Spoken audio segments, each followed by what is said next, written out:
Espacios narrativos, encuentros y desencuentros con la ponencia de la maestra Claudia Liliana Núñez González de la Universidad Autónoma de Zacatecas, titulada ¿Dónde estuviste de noche?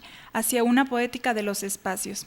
La maestra Claudia Núñez es maestra en Filosofía e Historia de las Ideas por la Universidad Autónoma de Zacatecas, actualmente candidato a doctor por el doctorado en estudios novohispanos. Sus líneas de investigación están vinculadas con la literatura femenina hispanoamericana. Cedo la palabra a la maestra.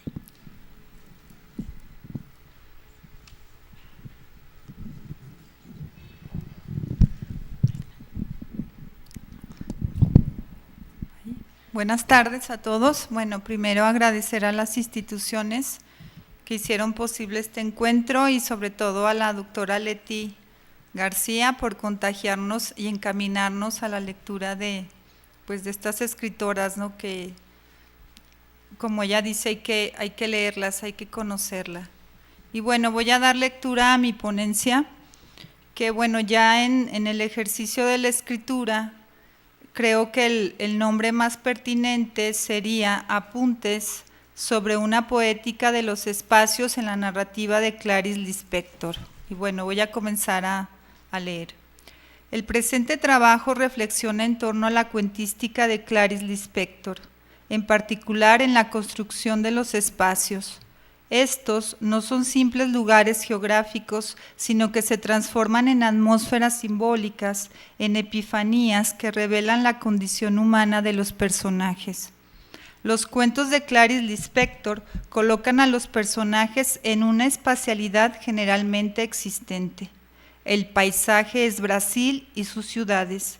El centro es la urbe, con sus jardines, plazas, puentes, calles, estaciones de tranvías.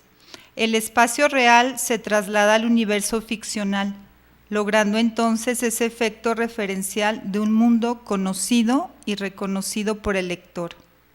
Las historias se enmarcan también en espacios cerrados, la casa, la habitación, la cocina, el convento, por mencionar algunos, donde se muestran las vidas sencillas y cotidianas de los personajes. Pero en la escritura del Lispector, lo cotidiano y lo doméstico son solo las primeras capas que cubren la superficie textual. Así que los lugares cobran un sentido que trasciende esa realidad aparente. Basta con detenerse en algunos de los cuentos de sus primeros libros, como Lazos de Familia, La Legión Extranjera y el Vía Crucis del Cuerpo, para comprender los mecanismos en que operan los espacios. En Amor, la protagonista experimenta la náusea ante el vacío. Esta sensación se produce cuando ella se encuentra en casa completamente sola. Cito: su preocupación se reducía a cuidarse en la hora peligrosa, cuando la casa estaba vacía y ya no necesitaban de ella, el sol en lo alto y cada uno de su familia distribuido en sus ocupaciones. Fin de cita. Surge el malestar y la horrible sensación de la total soledad, pues las labores del hogar mantienen controlada esa angustia que late, acallada, en el silencio de la conciencia. La casa solitaria exilia a la protagonista de la normalidad de sus días. En una dialéctica de lo exterior e interior, de los espacios vacíos y los espacios habitados, ocurre siempre una revelación a modo de anunciación o manifestación de otra realidad trascendente. Lispector humaniza a los escenarios en el ejercicio retórico de las prosopopeyas. Los espacios se perciben vivos, respiran, duermen, callan, sufren. Cito del cuento Amor. La ciudad estaba adormecida y caliente. Los cuentos tejen la correspondencia íntima entre los personajes y los espacios, en una jerarquía de igualdad, pues ambos se miran en el otro, se reconocen en el otro, como en un juego de espejos. Como en el cuento de El idioma de la F. Dice: y caminaba por las calles de Copacabana, desgraciada ella, desgraciada Copacabana. O en otro cuento que se llama Plaza Magua, dice el narrador, permaneció de pie de negro en la Plaza Magua a las 3 de la madrugada, como la más vagabunda de las prostitutas, solitaria, sin remedio. La plaza estaba a oscuras. Luisa respiró profundamente. Miraba los postes, la plaza vacía. Los cuentos, desde un enfoque descriptivo, se sostienen por el recurso de la analogía. Sin embargo, los espacios en la obra del inspector son más allá que un vínculo emocional. Rebasan ese primer nivel analógico. Se convierten en sitios donde ocurre algo, lo extraordinario, lo anormal. El escenario se transfigura en símbolo y cobra sentido en un estado de iluminación o alumbramiento. El resultado es siempre una revelación interior en los personajes, el descubrimiento de una verdad que se asimila y se guarda, incapaz de ser comunicada para los otros. En el mismo cuento Amor dice la protagonista, eso alimentaba anónimamente la vida. Fin de cita. Esos, bueno, para conectarlo porque era incapaz de ser comunicado a los otros, pero eficaz para quien la vive. En el cuento Amor, Ana sufre una revelación cuando cruza los jardines botánicos de Río de Janeiro, guiada por un hombre ciego. Algo sucede en el camino, ahí en el ejercicio de contemplación. Cito, la moral del jardín era otra. Ahora que el ciego la había guiado hasta él, se estremecía en los primeros pasos de un mundo brillante, sombrío, donde las victorias regias flotaban monstruosas. Las pequeñas flores esparcidas por el césped no parecían amarillas o rosadas, sino color rojo, escarlata. Ahora casi todo era de noche y todo parecía lleno, pesado. Era fascinante y ella se sentía mareada. Fin de cita. La experiencia del vacío se ha transformado en la experiencia de lo lleno, de lo vasto, de lo pleno. Repito, todo parecía lleno, pesado, era fascinante. Cuando Ana llega a su casa se siente distinta. Aquella sensación en los jardines botánicos la hacen reconocerse en la vida, en el mundo contradictorio al que había sido arrojada, y dice el narrador, su corazón se llenaba con el peor deseo de vivir. En el cuento Lazos de familia, un simple taxi se convierte en el espacio interior amoroso del encuentro entre una madre y una hija. La anécdota sitúa a los personajes en una despedida. Severina, la madre, parte después de una visita a su hija Catalina. Al tomar el taxi que las conduce a la estación de trenes,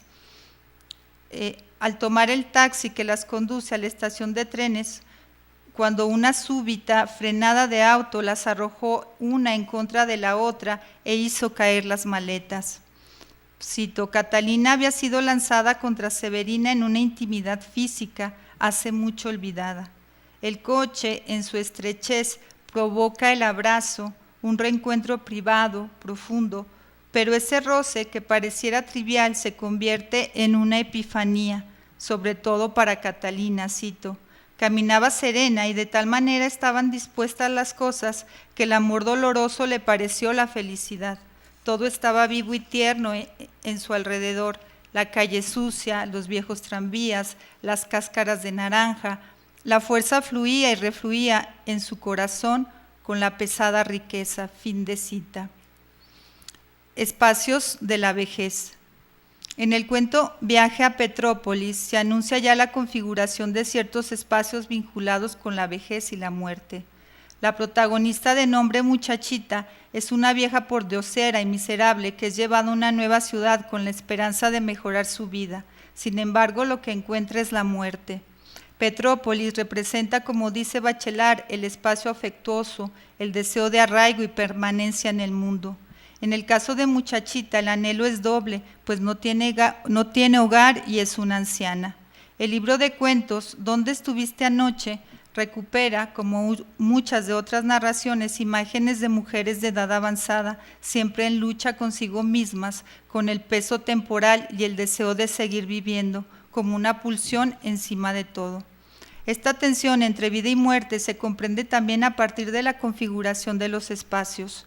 Como ya mencioné, el sentido de esto oscila primero como portador de la esperanza, un lugar mejor, un mejor destino en la proyección del futuro, o como presagio o experiencia ante la muerte. En el cuento La búsqueda de la dignidad, la protagonista realiza un viaje interior hacia sí misma, extraviada en los subterráneos del Estadio Maracaná. Cada pasadizo la lleva a otro, así infinitamente, sin encontrar la salida.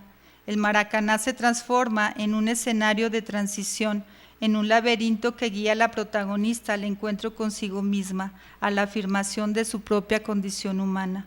Otra vez se percibe en esta narración la lógica de los espacios vacíos y los espacios habitados y el miedo que producen, cito, el estadio desnudo, desventrado, sin balón ni fútbol. Además, sin gente, fin de cita. El sentimiento que padece la protagonista es el vértigo ante la nada, ante la inmensidad del espacio ausente, solitario, cito, se detuvo ofuscada en el espacio hueco de la luz clara y mudez abierta, fin de cita. La llevan al reconocimiento de la muerte, cito, ya estaba resignada de algún modo al no salir del Maracaná, a morir ahí con el corazón en sagüe. La narrativa del inspector es el reflejo de experiencias introspectivas que dan cuenta de metamorfosis imperceptibles ante el mundo de fuera, pero colmados de un sentido íntimo para los personajes. Los espacios son elementos esenciales de la fabulación para lograr dicha experiencia. ¿Qué tipo de experiencia es y cómo nombrarla? En el fondo, en las capas subterráneas de los cuentos del inspector, subyace un profundo misticismo, la búsqueda de lo trascendente, una teosofía. Así lo comparte Benjamin Morse, cito, Clarice era una mística, una persona que buscaba una realidad que subyace bajo la aparente normalidad. Ella quería una experiencia directa de lo divino y sus personajes también. Era extremadamente consciente de lo peligroso que es esa experiencia que también puede empujarle a uno para el otro lado, fin de cita.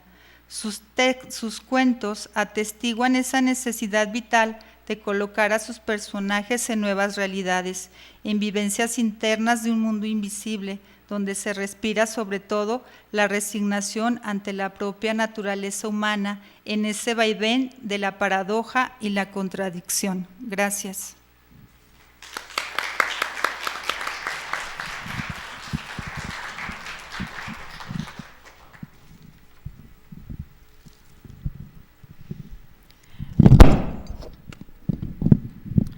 Bueno, ahora vamos a continuar con la ponencia La feminización de los problemas en la hora de la estrella de Clarice Lispector, por Daniel Morales, quien es estudiante de licenciatura en Letras por la Universidad Autónoma de Zacatecas. Cuenta con publicaciones regulares en diversos medios electrónicos e impresos, como la publicación semanal de su obra en los suplementos culturales La Soldadera, perteneciente a El Sol de Zacatecas, y Crítica, que pertenece al diario NTR. Ha participado en varias ediciones de antologías de cuentos y poemas Altaler, editadas por la Universidad de Guanajuato, perteneciente a la colección Letras Versales. Su obra, tanto de creación artística como de investigación literaria y lingüística, ha sido presentada en diferentes congresos nacionales e internacionales. Desde el 2016 es miembro activo y delegado del Estado de Zacatecas de la Red Nacional de Estudiantes de Lingüística y Literatura. Cedo la palabra.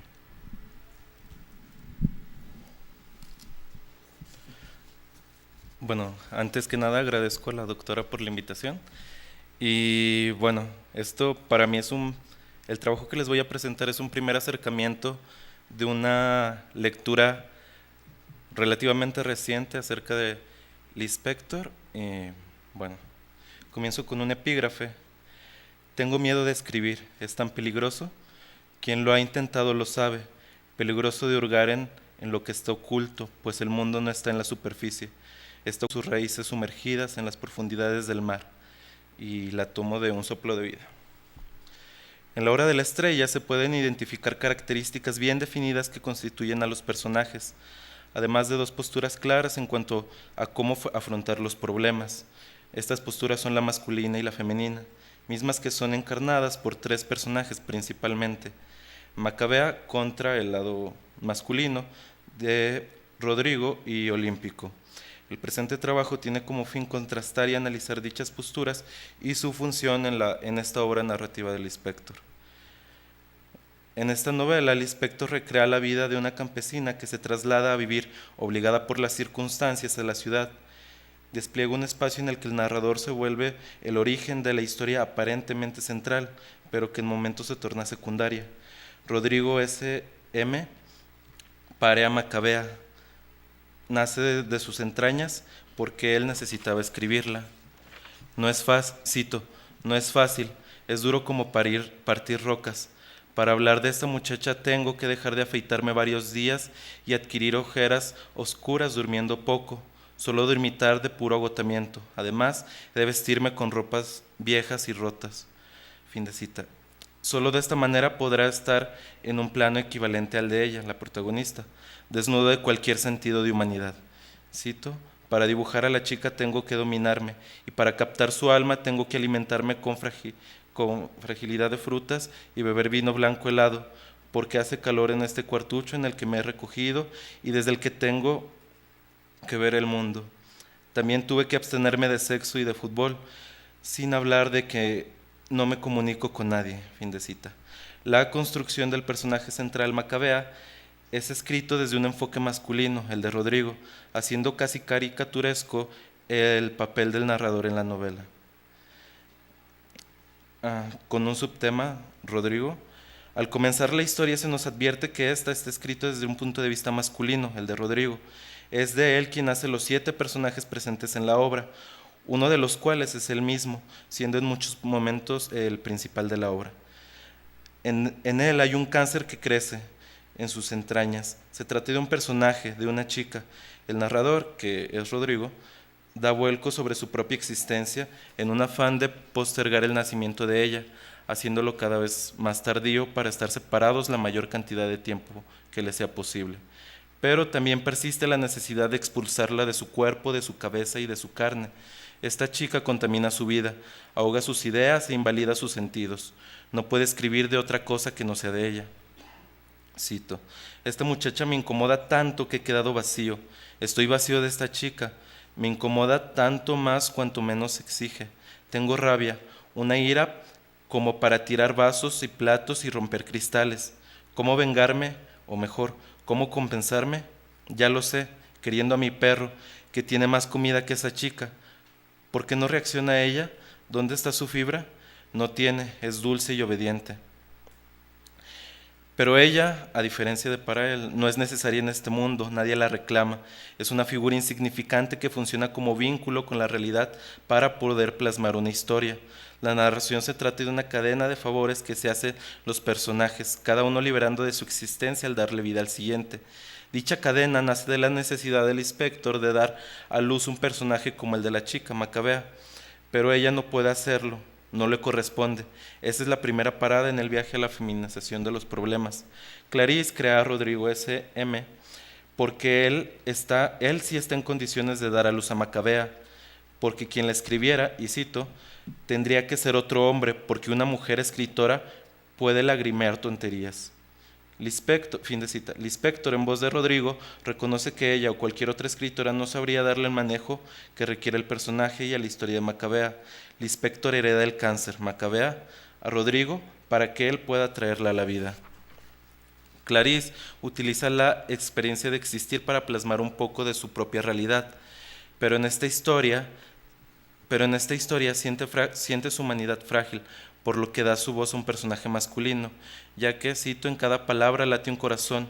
Escribir es una búsqueda de la veracidad íntima de la vida, vida que molesta y deja mi propio corazón trémulo, sufriendo de dolor, del dolor incalculable que parece necesario para madurar. ¿Maduración? Hasta ahora he vivido sin madurar. Fin de cita. Hay una línea difuminada entre la existencia de Clarisse y Rodrigo. Sus parámetros están difusos entre sí, jugando con encarnar puntos de vista alejados a la feminidad, relegándolos a un segundo plano, dando exaltación al punto de vista masculino en la narración. como subtema Macabea, joven escritora que ignora su propia realidad, pensando siempre en la nada y viviendo de y en ella.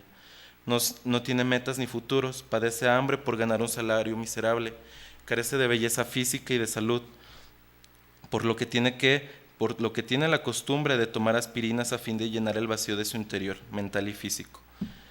Es como un cachorro en el mundo, no está consciente de su propia existencia y los demás tampoco se percatan de ella. Vive en un limbo impersonal sin alcanzar lo peor ni lo mejor.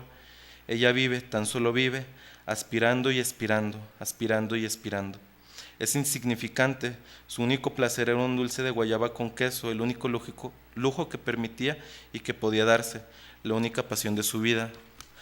Trabaja de mecanógrafa en una oficina, se graduó de un curso que su tía le había regalado, pero era, cito, incompetente no solo para el trabajo, sino incompetente para la vida.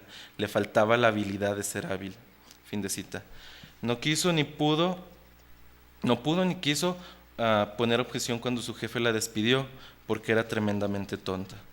Y como subtema, olímpico.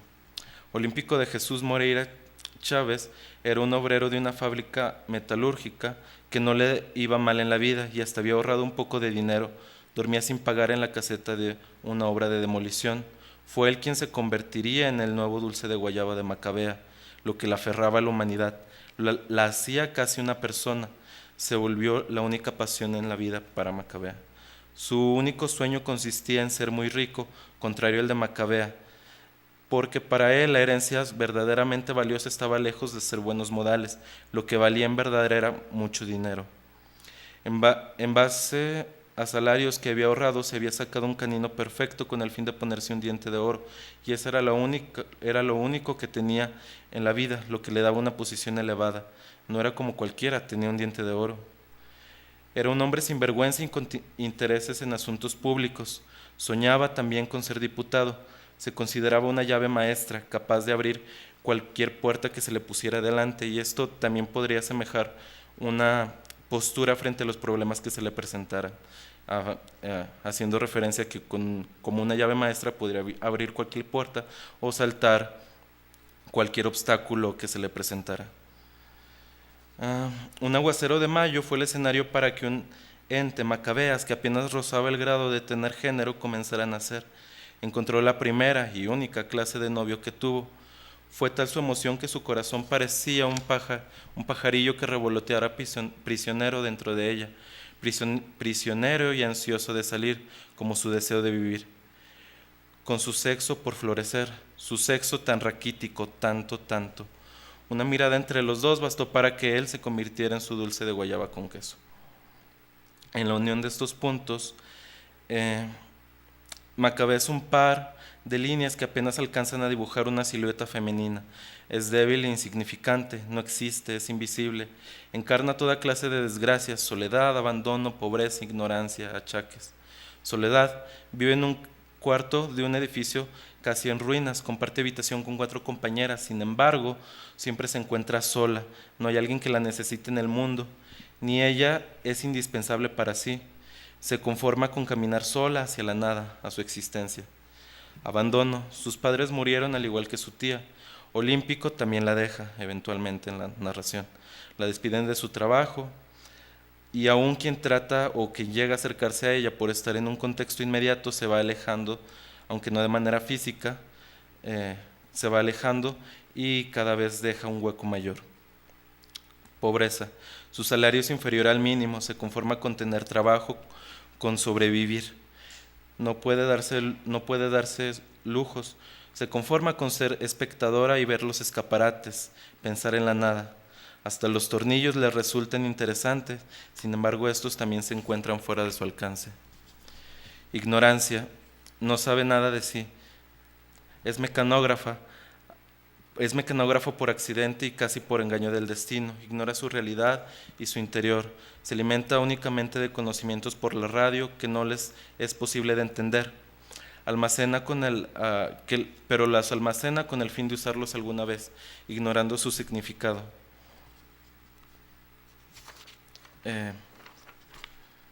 La respuesta a las preguntas que se plantean en esta obra tienen como fin encontrar en la propia narrativa del Lispector un paralelo propio con la vida de Macabea, ya que cito al Lispector en una conferencia, una de sus últimas conferencias. Macabea era nordestina y yo tenía que sacar un día el nordeste que vivía de mí. Dice el Lispector, ese es un punto en común entre ambas. La autora se refleja en el personaje para vaciar sobre él vivencias y experiencias a través de escribir de un modo cada vez más simple, pero como en un contenedor para enunciar su posicionamiento sobre sí, una especie de autoconocimiento y reconstrucción de una historia vivida antes. Es una reformulación de la historia del Lispector. Clarice es autora, Rodrigo es narrador, Macabea es mecanógrafa. Los tres escriben, los primeros escriben un personaje, la tercera trata de escribir su propia identidad. En una conferencia ofrecida en 1928, Virginia Woolf, sobre la relación entre la mujer y el escritor, la autora dice: a los presentes lo que importa es que se escriba lo que se desea escribir, y nadie puede decir si importa mucho tiempo o unas horas. Uno de los puntos de análisis en esta obra de Clarice es sobre su experiencia de ser mujer, no sobre la importancia que le den a la literatura en base a lo largo del tiempo. Desata las preguntas de un cuerpo, de la nada como única verdad y de la recurrencia del dolor y el silencio. Su escritura no es una lucha de poder contra el sexo masculino, sino una declaración femenina en pleno, colgada del vacío, lo cual hace cada vez una lectora de experiencia difícil, ya que no hay soportes, sino conjunciones. Se trata de una feminidad pura, abierta, sin discurso, solamente siendo un espacio continuo para el diálogo. Gracias.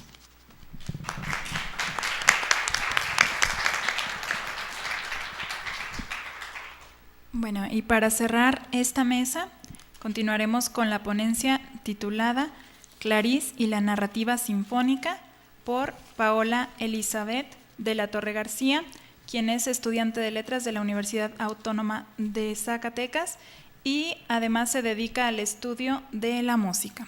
Le cedo la palabra. Gracias.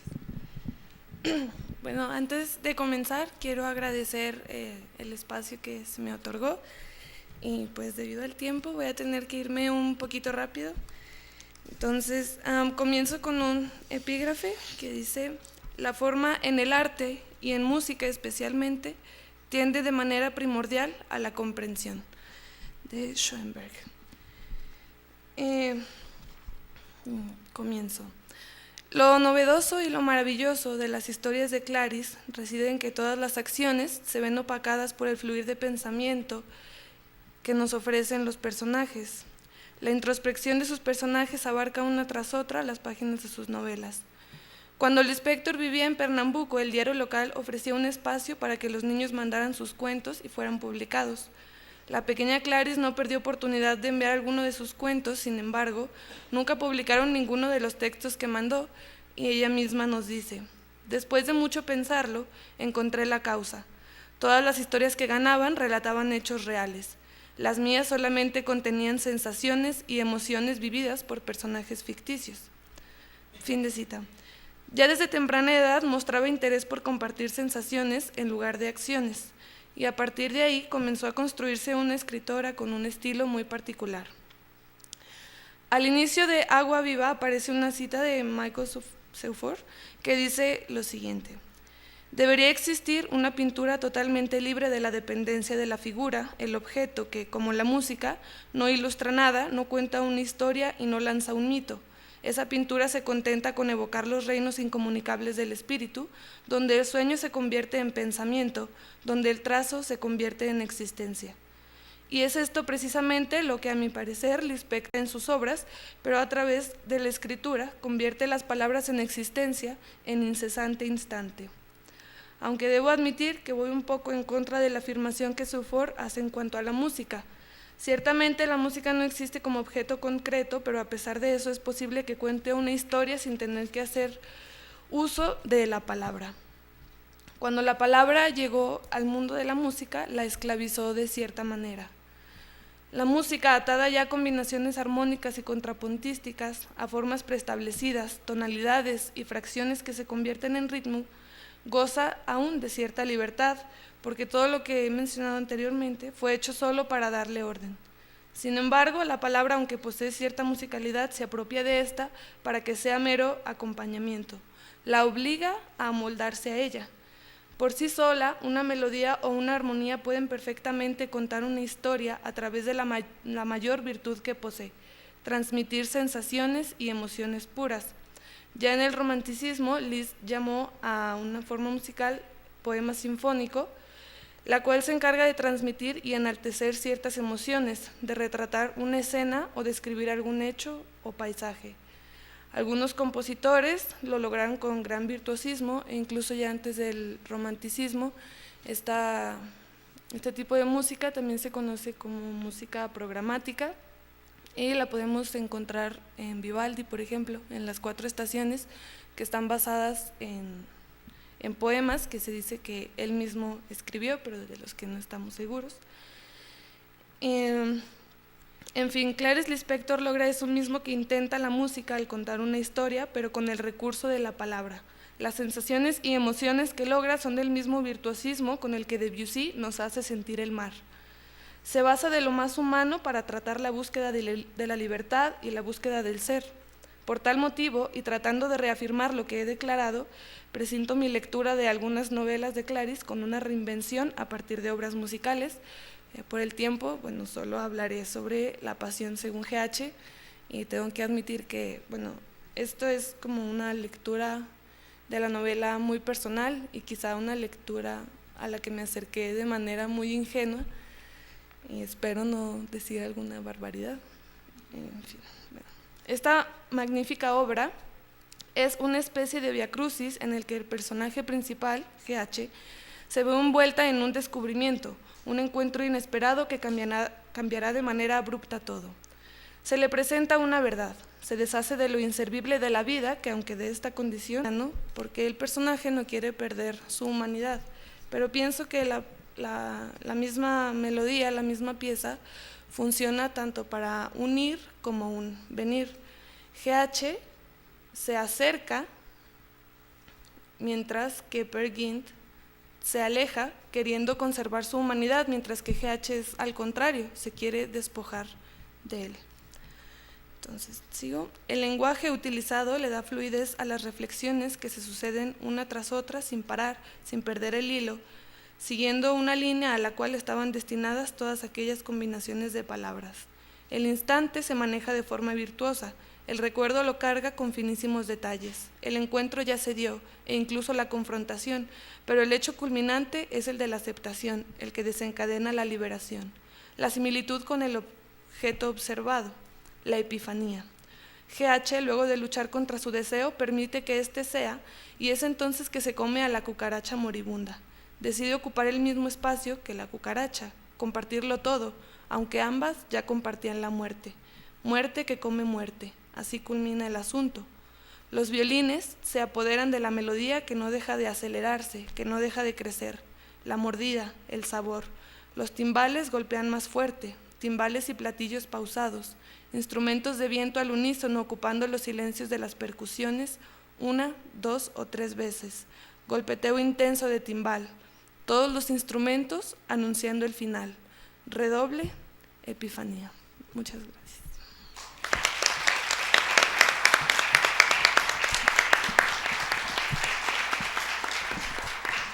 Bueno, ahora pasaré a entregarles sus reconocimientos y les voy a decir lo que dice.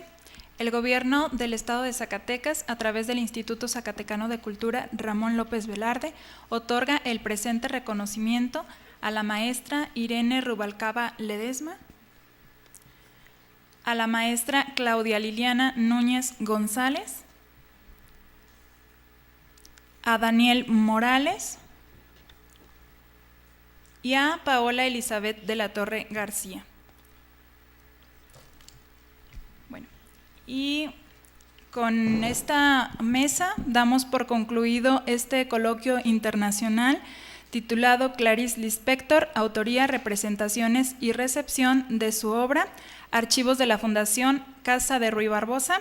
Ahora les pedimos nos acompañen al brindis de clausura, que será aquí en el patio central.